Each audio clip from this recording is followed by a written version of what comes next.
अस्सलामु अलैकुम वरहमतुल्लाहि वबरकातुहू। बिस्मिल्लाहिर्रहमानिर्रहीम नहमदुहु व नुसल्ली अला रसूलिहिल करीम व अला आलिहि व अस्हाबिहि अजमाइन, अम्मा बाद। मोहतरम भाइयों, बुज़ुर्गों, दोस्तों, आज हम बात करेंगे सोशल मीडिया पर इज़राइली प्रोडक्ट्स के बायकॉट के लिए जो लिस्ट चलाई जा रही है। बहुत सारे लोग मैकडॉनल्ड के बायकॉट की बात कर रहे हैं, केएफसी के बायकॉट की बात कर रहे हैं, पेप्सी, कोका कोला और इसी तरह से एक लिस्ट है। आज मैं आप लोगों को थोड़ा सा समझा के बताऊंगा ये सारी चीज़ें कि इसमें इज़राइली प्रोडक्ट्स कौन से होते हैं, कौन से नहीं होते हैं, इज़राइल का असल कारोबार क्या है, इज़राइल का असली बिज़नेस क्या है, और ये जो हालात खड़े हुए हमास और बेंजामिन नेतन्याहू के दरमियान में, तो ये लड़ाई किसके दरमियान में है, ये सारी चीज़ें हम लोगों को समझना ज़रूरी है। क्योंकि हो ये रहा है कि हमारे पास में उसका रिसर्च नहीं है, तहक़ीक़ नहीं है। तो मैंने देखा वो कंपनियों की लिस्ट जो चलाई जा रही है उसमें 90% वो कंपनियां हैं जिनका इज़राइल से या यहूदियों से दूर दूर तक कोई लेना देना नहीं है। तो अब हम आते हैं अपने टॉपिक पर। तो सबसे पहले शुरुआत करते हैं मैकडॉनल्ड और केएफसी से कि ये कंपनियां कहाँ की है और इन कंपनियों को जो है कहाँ से अर्निंग होती है, ये पैसा कहाँ से कमाती है। देखो, ये अमेरिकन कंपनियां हैं। केएफसी भी अमेरिकन कंपनी है, मैकडॉनल्ड भी अमेरिकन कंपनी है। ये कंपनियां कुछ भी बनाकर नहीं बेचती। जैसे अमेज़ॉन है, अमेज़ॉन वाले कुछ भी नहीं बनाते हैं। अमेज़ॉन वाले सिर्फ़ एक पोस्टमैन की हैसियत से दो लोगों के बीच में रब्त पैदा करने का ज़रिया बनते हैं।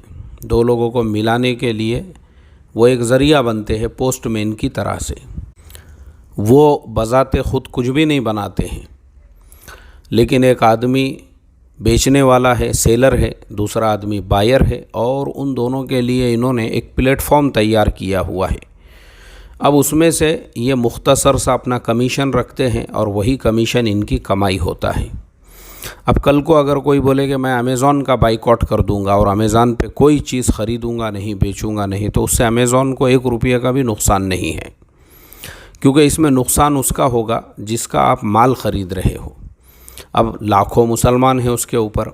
मैं ख़ुद कई चीज़ें ख़रीदता हूँ तो मैं देखता हूँ जब मेरे पास में वो प्रोडक्ट्स आ जाते हैं। अभी जैसे मैंने पिछले दिनों एक ओमानी टोपी मंगाया था, बरकती टोपी उसे कहते हैं। वो ओमानी टोपी मैंने अमेज़ॉन से ही मंगाया हूँ। तकरीबन वो कुछ 800 रुपये की आई थी। तो वो भेजने वाला भी मुसलमान था। अब मैं अगर ये कहता कि नहीं, मैं अमेज़ॉन से नहीं मंगाऊंगा क्योंकि अमेज़ॉन वाले टोपी नहीं बनाते। बहुत सारी चीज़ें हैं, एक मिसाल मैंने आपको दिया। ऐसे ही मैकडॉनल्ड और केएफसी, ये लोग ख़ुद कुछ भी नहीं बनाते। इन लोगों ने अपना एक प्रोडक्ट जो है मार्केट के अंदर अपने ब्रांड की एक वैल्यू इन्होंने बनाई हुई है। भाई केएफसी ये एक ऐसा ब्रांड है, मैकडॉनल्ड एक ऐसा ब्रांड है। अब होता यह है कि जो आदमी अपने शहर में या अपने मुल्क में केएफसी और मैकडॉनल्ड की फ्रेंचाइज़ी लेना चाहता है तो उसको एक रकम किराए के तौर पे उनको देना पड़ती है। भाई हम आपका ब्रांड इस्तेमाल करेंगे। वो पैसा कमाते हैं सिर्फ़ उनके ब्रांड को इस्तेमाल करने से और बेचने से, यानी अपने ब्रांड का नाम वो बेच रहे हैं। अब वो भी मैं आपको मिसाल देकर समझाता हूँ। जैसे पुणे के अंदर जो है ना, बहुत सारे चाय वाले हैं, येवले चाय, इसी तरह से गाँवकरी चाय, इसी तरह से सरपंच चाय, एक उप सरपंच चाय है। अब ये सारी चाय पहले मैं देखता था ये पूना है और अलग अलग जहाँ का भी ये ब्रांड होगा। उसके बाद में क्या हो गया कि इन ब्रांड्स को एक पॉपुलर लोगों में कबूलियत मिल गई। तो मैं मेरे गांव गया अभी थोड़े दिनों पहले, तो मैंने वहाँ के भी बस स्टैंड के सामने देखा येवले चाय। तो मैं गया उसके पास में, मैं बोला यार ये येवले चाय तो पुणे की है। उसने बोला हाँ पुणे की ही है, लेकिन ये लोग जो है ब्रांड बेचते हैं अपना। उनका जो नाम है अगर आपको इस्तेमाल करना है तो आपने उनके यहाँ पे जाना, एक 8 दिन 15 दिन वो आपको ट्रेनिंग देते हैं कि चाय ऐसी बनाना है, ऐसी बेचना है। यानी हमारा जो ब्रांड है उसका वैल्यू अगर तुमको मार्केट में बाकी रखना है और हमारी जो क्वालिटी है उसको मेंटेन करना है तो हमारे पास थोड़े दिन रह के आपको सीखना पड़ेगा। बोले वो लोग सिखाते हैं और वो सारी चीज़ें बताते हैं कि दूध कितना इस्तेमाल करना है, पत्ती कौन सी इस्तेमाल करना है और पानी भी उन्हीं का इस्तेमाल करना पड़ता है और इसी तरह से जो है शक्कर कितनी उसके अंदर इस्तेमाल होती है। ये सारी चीज़ें हम वहाँ पे सीख कर आ गए और ये जो उनका ब्रांड है इसका सालाना एक किराया है वो आपको देना है, बाकी दुकान तो हमारी है बोले ये। अब वो जो बेचने वाले हैं वो लोकल लोग हैं, उसी गांव के हैं, उसी शहर के हैं, लेकिन जो ब्रांड है, जो येवले उन्होंने इस्तेमाल किया चाय के ऊपर वो है जो ओरिजिनल येवले चाय वाला है। ऐसे ही जोशी वड़े वाला आपने देखे होंगे, ऐसे ही जो मेरा फेवरेट है एस कुमार वड़े वाला आप देखेंगे, उसकी भी जगह जगह पे फ्रेंचाइजी होती है। तो ये सारी मिसालें मैं आपको इसलिए दे रहा हूँ कि मिसाल के तौर पे मैंने कल एक न्यूज़ पढ़ा कि पाकिस्तान के फलाने शहर में लोगों ने मैकडॉनल्ड में जाना बंद कर दिया, जिसकी वजह से वो मैकडॉनल्ड बंद हो गया। अब देखो वो शहर, पाकिस्तान का जो भी ये शहर होगा और वहाँ का मैकडॉनल्ड जो बंद हुआ ना, उससे मैकडॉनल्ड कंपनी को एक कौड़ी का भी नुकसान नहीं है, क्योंकि वो एक मैकडॉनल्ड बंद हुआ तो उसी टाइम पे 10 नए मैकडॉनल्ड्स वालों ने उनके पास में एप्लीकेशन दिए होंगे कि भाई हमको आपकी फ्रेंचाइजी चाहिए और हमको ओपन करना है। अब नुकसान किसका हुआ? ये उस मुसलमान का नुकसान है जो उस शहर का रहने वाला था। ये उन लोगों का नुकसान है जो उस मैकडॉनल्ड में काम करने वाले, मिसाल के तौर पे उसमें एक 50 लोग, क्योंकि एक मैकडॉनल्ड में कम से कम 50 लोग लगते हैं, 10-12 लोग जो है वो उसके अंदर होते हैं, 2-4 लोग जो है उसके किचन में होते हैं, कुछ लोग उनके डिलीवरी करने वाले होते हैं, कुछ लोग उनसे अलग अलग तरह से जो लोग जुड़े हुए होते हैं। अब जो 50 लोगों के रोज़ी का नुकसान हुआ, मुझे आप बताइए इसके लिए ज़िम्मेदार कौन है? इसके लिए वो लोग ज़िम्मेदार हैं जिन लोगों ने ये समझ लिया कि हम अगर मैकडॉनल्ड का वड़ा पाव नहीं खाएंगे तो हम इज़राइल की इकोनॉमी को और इज़राइल की जो मईशत है उसको बहुत नुकसान पहुंचा देंगे। तो ये आपकी बहुत बड़ी गलतफहमी है। अब मैं आता हूं मेरे असली टॉपिक पर कि इज़राइल का जो ओरिजिनल रिसोर्स ऑफ इनकम है वो क्या है। दुनिया के अंदर सबसे ज़्यादा स्कैम्स जो होते हैं, अभी जैसे आपने देखे होंगे इंडिया में फ़ोन आते हैं, कॉल्स आते हैं, आपका OTP नंबर दीजिए, आपका क्रेडिट कार्ड बंद हो गया, आपका बैंक अकाउंट बंद हो गया, आप इन्वेस्टमेंट कीजिए। अभी जैसे मैं हर हफ्ते एक ये टॉपिक पे जो है वीडियो डालते रहता हूँ, फलाने डॉक्टर साहब का टकला हो गया और फलाने शेरवानी साहब को 50 लाख का डांडू घुस गया और फलाने साहब का इतना नुकसान हो गया और फलाने साहब का उतना नुकसान हो गया। जो ये लोग इन्वेस्टमेंट करते हैं ना, कोई क्रिप्टो में कर रहा है, कोई बिटकॉइन में कर रहा है, ये सारे फ्रॉड्स असल में आए हुए हैं इज़राइल से। ये ओरिजिनल पैदावार वहाँ की है। जैसे इंडिया में जामताड़ा सबसे ज़्यादा फेमस है। जामताड़ा के हर घर के अंदर एक डुप्लीकेट जो है कॉल सेंटर वहाँ पे चलता है।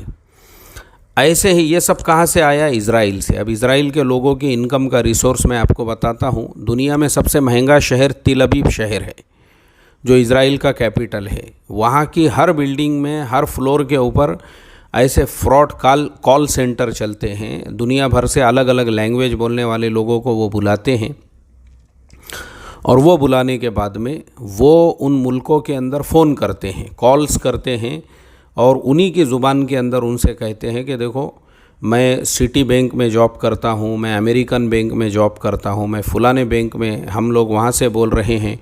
या बड़े बड़े जो है ना, उनके पास में सब डुप्लीकेट उन्होंने बनाया हुआ है वहाँ पे।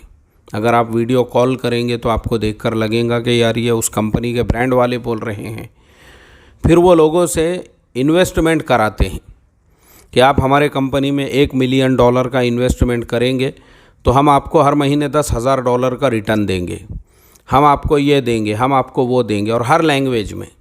और उनका असली टारगेट यूरोप के मुल्क होते हैं। असली टारगेट उनका हमारे इंडिया जैसे नहीं है, क्योंकि हमारे इंडिया में हमको लूटने के वास्ते में पहले ही जामताड़ा के लोग मौजूद हैं, तो इज़राइल की ज़रूरत ही नहीं है। इज़राइल वाले टारगेट किसको बनाते हैं? वो बनाते हैं अमेरिकन्स को। वो बनाते हैं, जो बड़ी बड़ी रिच कंट्रीज़ है जैसे यूरोपियन मुल्क है, अरब मुल्क है, ये सारे उनके टारगेट के ऊपर होते हैं। और जो उनके फेक कॉल करने वाले लोग होते हैं वो लोग लोगों को वर्गलाते हैं, उकसाते हैं इन्वेस्टमेंट करने के नाम पर, और वो इस तरह से वहाँ के लोगों के इनकम का रिसोर्स ये है। वहाँ की हुकूमत का इनकम का रिसोर्स क्या है वो भी मैं आपको बताता हूँ। वहाँ की गवर्नमेंट सबसे ज़्यादा पैसा खर्चा करती है टेक्नोलॉजीज़ के ऊपर। दुनिया में आज जितनी भी लेटेस्ट टेक्नोलॉजीज़ आई हुई है ये सारी के सारी यहूदियों के इन्वेंशंस हैं। अब मैं समझता हूँ जो लोग मैकडोनल्ड के वड़ा पाव की मुखालिफत कर रहे थे, उसका बाइकॉट कर रहे थे, पहले तो उन्होंने मोबाइल ही इस्तेमाल नहीं करना चाहिए, क्योंकि जो एंड्रॉयड आप इस्तेमाल कर रहे हो वो गूगल का है, गूगल कंपनी यहूदियों की है। जो फेसबुक आप इस्तेमाल करके जिस पे इज़राइल के बाइकॉट का आप ट्रेंड चला रहे हो वो ख़ुद यहूदियों का है। इलॉन मस्क जिनका ट्विटर है वो ख़ुद यहूदी है। मार्क ज़करबर्ग वो भी यहूदी है। यूट्यूब भी यहूदियों का है क्योंकि वो भी गूगल का है। तो भाई असली जो बाइकॉट करने की चीज़ें हैं वो तो ये है, आपने यूट्यूब पे कोई वीडियो नहीं देखना चाहिए, फिर मोबाइल को निकालो जेब में से, पटको पहली फुर्सत में, क्यों मोबाइल इस्तेमाल कर रहे हो आप यहूदियों का। यहूदियों ने ही दुनिया के अंदर सबसे पहले कॉलिंग की जो इन्वेंशन है, कॉलिंग का जो इन्वेंशन है, दुनिया का पहला आदमी और दूसरा आदमी जिन लोगों के दरमियान में कम्युनिकेशन हुआ मोबाइल के ऊपर, ये सब यहूदी लोग हैं। इन्होंने दुनिया के अंदर सबसे ज़्यादा टेक्नोलॉजीज़ को इन्वेंशन किया। आज जितनी टेक्नोलॉजीज़ हम इस्तेमाल कर रहे हैं इसमें से 90% यहूदियों की के इन्वेंशंस है। तो आपने वो सब छोड़ना चाहिए पहली फ़ुर्सत में। तो जो बिजली आपके घर में इस्तेमाल हो रही है, पंखे के बग़ैर तो आप सो नहीं सकते, एसी के बग़ैर आप रह नहीं सकते, पहली फ़ुर्सत में वो निकाल के फेंकना चाहिए आपने अपने घर से इलेक्ट्रिसिटी का डब्बा। क्योंकि जिस थॉमस एडिसन ने दुनिया में सबसे पहले बिजली का इन्वेंशन किया वो ख़ुद भी एक यहूदी थे। तो आप यहूदियों के किस किस प्रोडक्ट्स का बाइकॉट करोगे मुझे बताओ। क्या आपको लगा मैकडोनल्ड का वड़ा पाव नहीं खाने की वजह से? अरे आप अपने ईमान वाले भाइयों को नुकसान पहुंचा रहे हो, उनको रत्ती बराबर फ़र्क नहीं पड़ता उससे, और वो अमेरिकन प्रोडक्ट्स है। तो वहाँ की जो गवर्नमेंट है टेक्नोलॉजीज़ के ऊपर, उन्होंने ये सारी नई नई टेक्नोलॉजीज़, आज पूरी दुनिया में जितनी भी टेक्नोलॉजीज़ है 90% जो है ये यहूदियों ने इन्वेंट की हुई है। और वो क्यों नहीं करेंगे? नबियों की औलाद है भाई, वो ओरिजिनल नबियों की औलाद है, वो करेंगे भी क्यों नहीं। अल्लाह ने उनको वो जो ज़िहानत है, वो जो उनके अंदर अल्लाह तबारक व तआला ने क्वालिटीज़ दी हुई है ना, वो उनके ब्लड में है, वो उनके डीएनए में है। हज़रत इब्राहीम अलैहिस्सलातु वस्सलाम की औलाद है भाई, वो उनके नस्ल में अगर आप देखेंगे सारे नबी मिलेंगे आपको। हज़रत इसहाक़ अलैहिस्सलाम, हज़रत याक़ूब अलैहिस्सलाम और हज़रत यूसुफ़ अलैहिस्सलातु वस्सलाम नबियों की औलाद है ना वो। इसलिए कोई आम इंसान यहूदी नहीं बन सकता। यहूदी बनने के लिए ब्लड यानी उसका जो डीएनए है उसमें यहूदियत होना चाहिए। दुनिया का यह एक मज़हब ऐसा वाहिद मज़हब है, जैसे दूसरे मज़ाहिब है क्रिश्चियनिटी वगैरह की मार्केटिंग होती है, और जैसे इस्लाम की हम लोग दावत देते हैं, कोई भी मुसलमान हो सकता है, कोई भी क्रिश्चियन हो सकता है, कोई भी हिंदू बन सकता है, कोई भी बौद्ध बन सकता है, लेकिन यहूदी कोई भी नहीं बन सकता है।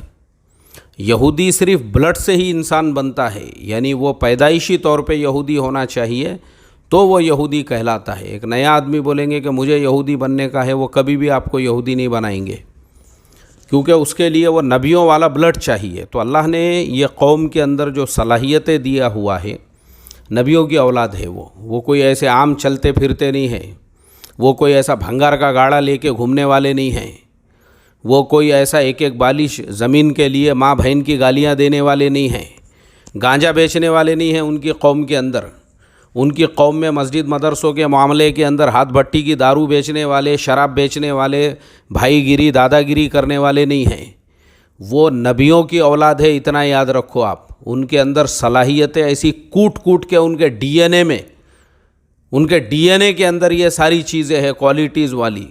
और तीसरी चीज़, हर यहूदी अपने आमदनी का 10% अपने मज़हब के लिए अलग निकाल के रखता है। जो सदका देने का मिजाज पूरी दुनिया में यहूदियों का है, वैसा और किसी मज़हब के अंदर नहीं है। ये भी याद रखो, ये भी तुमको मालूम होना चाहिए। खाली जो है मैकडोनल्ड के वड़ा पाव का बाइकआउट करके ये मत समझो कि हम बहुत उनकी इकोनॉमी को नुकसान पहुंचाएंगे। उससे तुम अपने भाइयों की इकोनॉमी को नुकसान पहुंचा रहे हो। तो बताने का मकसद ये है कि वहाँ की गवर्नमेंट टेक्नोलॉजीज़ पे पैसा खर्च करती है और वो टेक्नोलॉजीज़ को दुनिया भर में बेचती है। जैसे चाइना जो है चीज़ें बनाकर बेचता है। चाइना ने अपनी आज दुनिया में जो पोजीशन बनाई है वो चीज़ें बेचकर, और ये बेचते हैं टेक्नोलॉजीज़। और उसके अलावा बैंकिंग, पूरी दुनिया के अंदर सारे जो बड़े बड़े बैंक्स हैं वो यहूदियों के हैं। दुनिया के हर शहर में उनके बैंक की ब्रांच है। देखो भाई, यहूदी इस मकाम पर, इस लेवल पर जो पहुँचे हैं ना, उसके पीछे उनकी कुर्बानियाँ हैं, उनकी मेहनतें हैं। उन्होंने आज वो लेवल पे अपने को लेकर गए। उनके अतराफ़ में 50 अरब मुल्क होकर भी उनके ऊपर नज़र उठा के इसलिए नहीं देख सकते क्योंकि उन्होंने अपने आप को वैसा ताकतवर बनाए। भंगार के गाड़े लेकर नहीं घूमे, उन्होंने बाइकआउट नहीं किया मैकडोनल्ड के वड़ा पाव का। तो दुनिया की कौमें जो है ना, वो टर्रेपन से आगे नहीं बढ़ती है। चबूतरों पे टर्रापन, होटलों में टर्रापन, खाली बैठे बैठे खाली तुम बाइकआउट ही करो, तुम खुद अपना कुछ पैदा मत करो कि भाई हम भी ऐसा कुछ इन्वेंशन करें। जैसे यहूदियों के इतने सारे इन्वेंशंस मैंने आपको बताया हूँ, तो आप उनका 1 रुपये का भी नुकसान नहीं कर सकते। आपने उनका अगर 50 रुपये का मैकडोनल्ड का वड़ा पाव नहीं खा लिए तो उनको कोई नुकसान नहीं है। आपने उनके KFC का अगर नहीं खाए तो उनको कोई नुकसान नहीं है।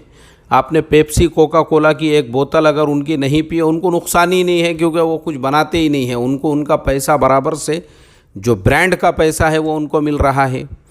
तो ये ज़हनी दिवालियापन है। ये जो बाइकआउट का ट्रेंड चलाना है ना, बाइकआउट करना है, मोबाइल पटको पहली फुर्सत के अंदर ज़मीन पे, क्योंकि ओरिजिनल में तो वो यहूदियों का है। फेसबुक इस्तेमाल करना बंद कर दो, वो यहूदियों का है। यूट्यूब पे इसके बाद कोई वीडियो मत देखो, वो यहूदियों का है। ट्विटर पे कोई ट्वीट मत करो, वो यहूदियों का है। तो मैं ये समझता हूँ ये सिवाय ज़हनी दिवालियापन के और अपने ही कौम को नुकसान पहुँचाने के कुछ भी नहीं है। अब ये लड़ाई क्यों होती है, हमेशा ये झगड़ा क्यों शुरू होता है, और बेंजामिन नेतन्याहू के प्राइम मिनिस्टर बनते ही ये सारे मसले मसाइल क्यों पैदा होते हैं? मेरा अब तक का एक्सपीरियंस है ये। मैं 2000 से देख रहा हूँ, यानी तकरीबन पिछले 20 सालों का मेरा जो है ये तजुर्बा है। अब ऐसा क्यों होता है ये जानने के लिए मेरे आप पुराने वीडियोस देखिए, जो मैंने इज़राइल हमास कॉन्फ्लिक्ट और उनकी लड़ाई के ऊपर अपने चैनल पे एक सिलसिलेवार वीडियोस डाले हुए हैं। उसमें पूरी तारीख़ है, उसमें सारे डिटेल्स है, उसमें सारी चीज़ें आ गई हुई है।